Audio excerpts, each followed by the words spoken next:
My lesbian neighbors asked what I wanted for my birthday. They gave me a Rolex. I think they misunderstood when I said I want a watch. Aww. Oh. That's really cute though. Oh no. Oh, that sharp top my head.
Bullshit.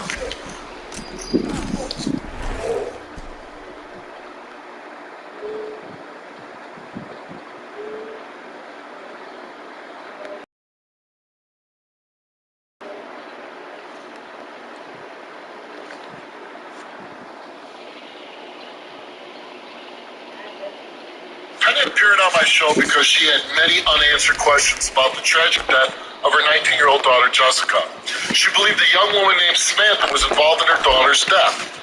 But during my interview with Samantha, another accusation was made. She accused Jessica's friend, Alyssa, of murder.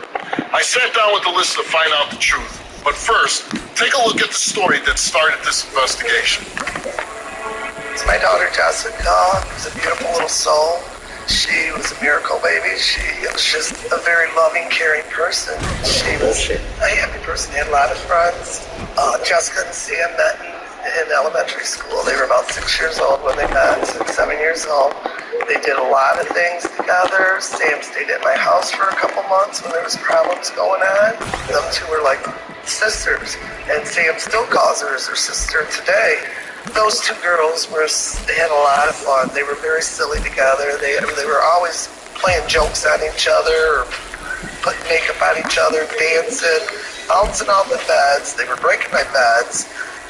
Hi, it's Jessa and Sam. And we're gonna play Tommy Dummy. And they're just being silly. They're about 13 years old. And then February 23rd was the worst night ever. My daughter left the house to go to a party. I went to bed. Sam knew I was in the house sleeping, and I was woke up about 3 a.m.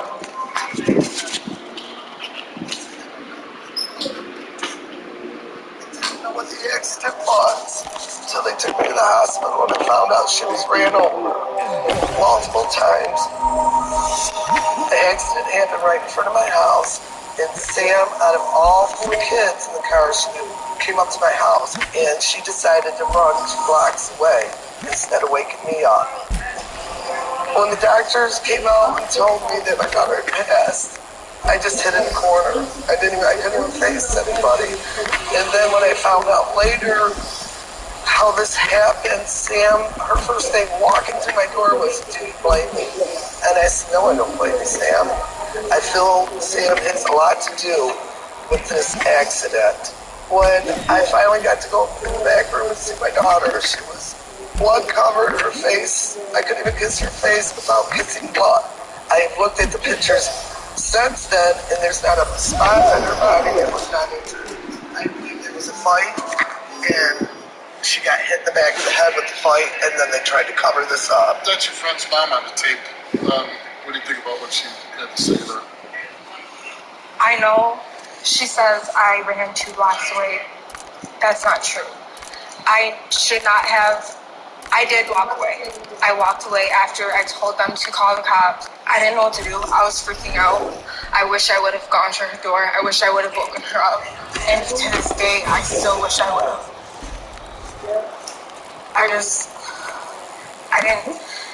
You just don't know what to do in a situation like that. All I know is that night, we did go party.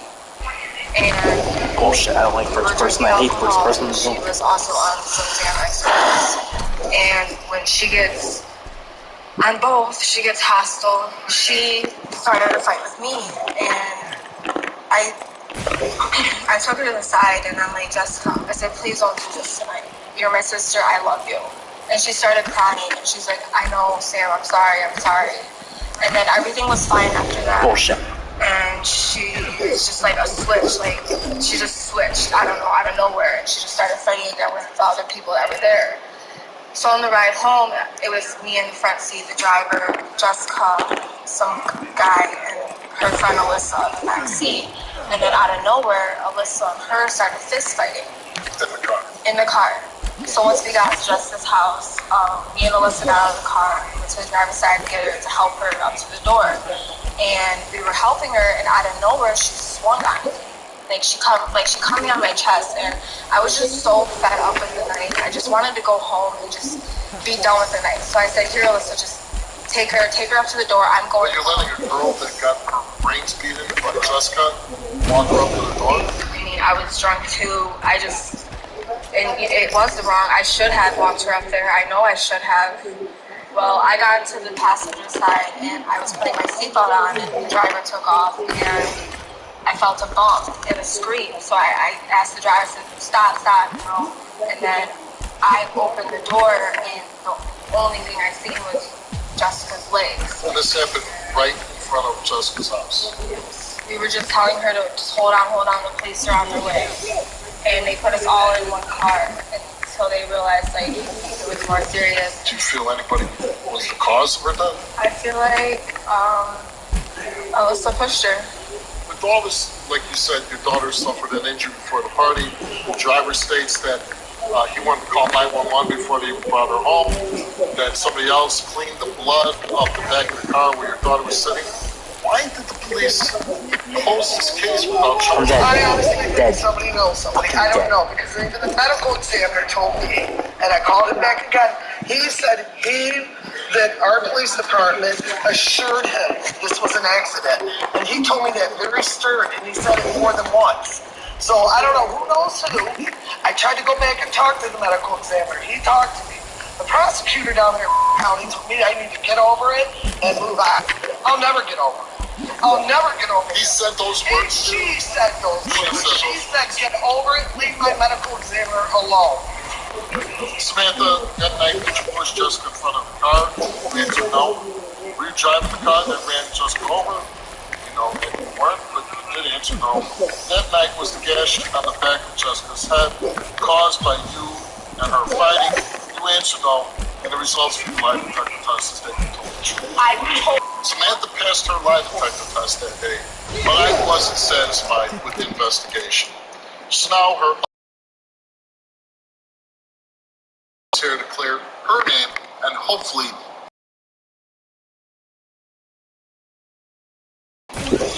My daughter, Jessica, 2 years on the 23rd of February. God now has a beautiful angel, but here on earth, she is missed very much by very many people. And I still have no answers to what has happened to her.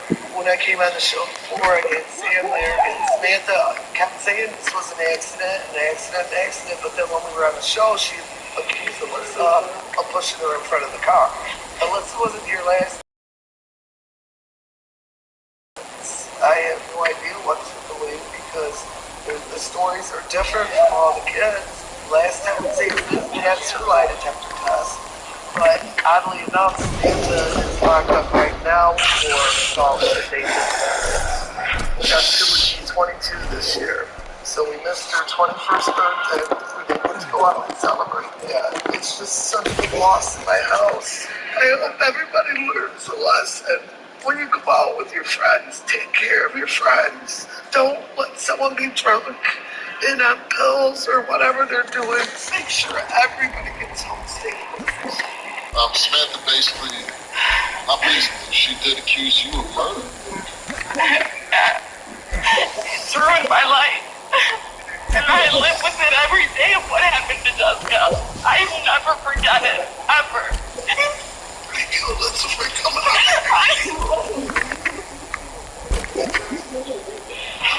Alyssa, you came here and it was not an easy thing for you to do. When you came on, you took a lie detector test, and we asked you, did you push Jessica in front of the car causing her to be run over? You answered no. Did you and Jessica get into an altercation, fight, night of her death, causing the gash on the back of her head? You answered no. Are you lying that you don't remember how Jessica got the gash in the back of her head? You answered no. Are you in any way involved in intentionally causing Jessica's death? You answered no.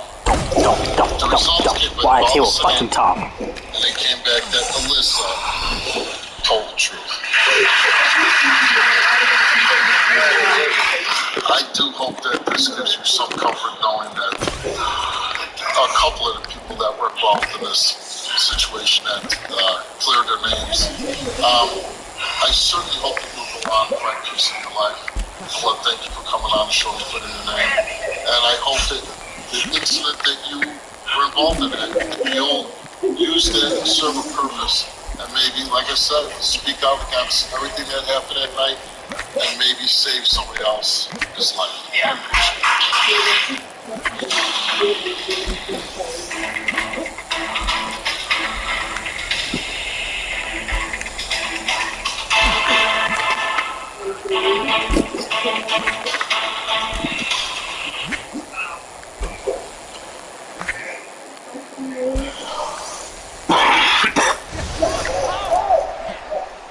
Somebody said, well, it's your fault that I started sleeping with her. No, especially your own father or sister, you would say, you would hope they would stay out of your marriage. So,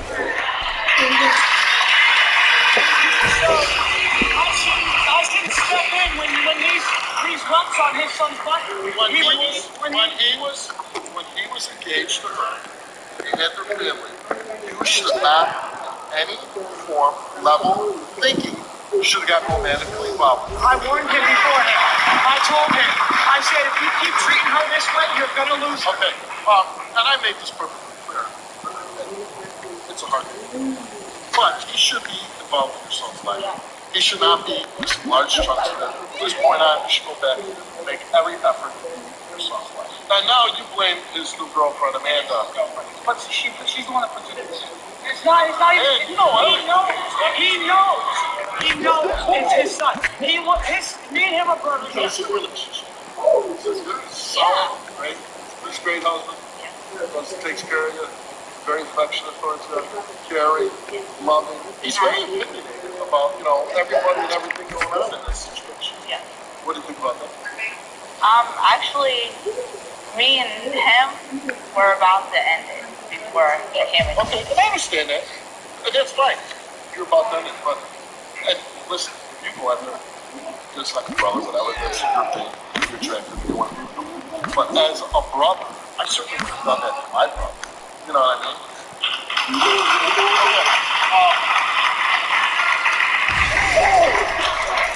Do you feel bad at all that you married his brother? Yeah, I do, but I can't help That's myself. right. You're married now, so we're not going to. You don't like this girl Amanda, right? No, I don't. You don't like her either? Okay. I don't think you like her. Let's bring out Amanda.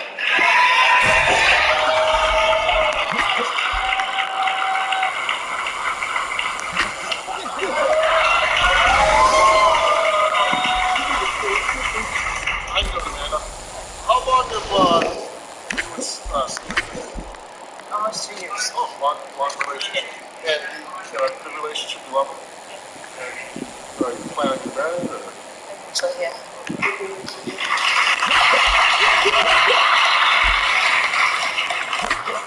They think that you're the reason why he doesn't see his son. No, I'm not. I'm not the reason why. Okay? He's been telling me since day one that he thinks that she's been cheating and that his son does not belong to him. Can we see a picture of the boy here? And not that pictures say a lot, but you looking at the boy, you obviously spent time with him. Any bot, Steve, we also have a 10-month-old son. Oh, you guys have a son. Yes. We have a 10-month-old son. Wouldn't it be nice if you got a It would. But I want to make sure that this is his son first before I introduce my 10-month-old son when he grows older to, a kid that might not be his. How is your little boy? He's good. Does he miss his father? Yeah, 2 weeks. Oh, I'm talking about. 2 weeks before Christmas, he goes, "Mommy, why doesn't my daddy come to me? Why doesn't my daddy love me?" Yes? What do you say? I told him, I said, "Jacob, I see your daddy's busy right now." And he goes and... But the boy does miss his father. Let's find this out.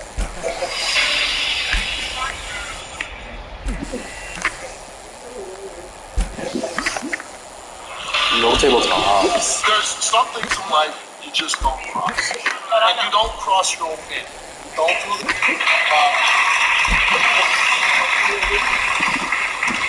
like I said, this is a guy you fell in love with. It's not your responsibility. He's the one, especially being an older brother. You look out for your younger brother, whatever. But no, I can't do that no matter what. Again, you're a attractive woman, you're beautiful, maybe those late night talks. That is off limits. Hopefully, when we get these results, they work out good. Makes everybody.